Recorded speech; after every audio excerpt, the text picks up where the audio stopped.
Waterfalls are wonderful. They're a natural thing.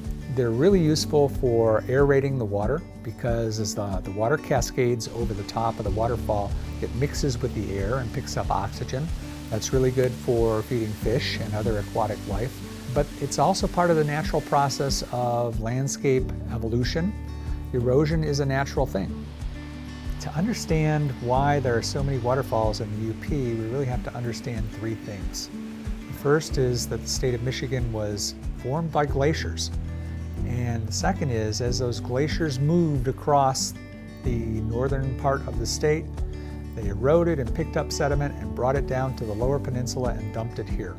If you could take a giant bulldozer and scrape off all of those surface sediments, then you'd get to the bedrock.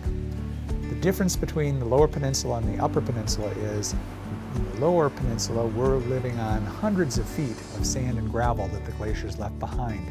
In the UP, the bedrock is exposed, and that's why we have the opportunity to find so many waterfalls up there.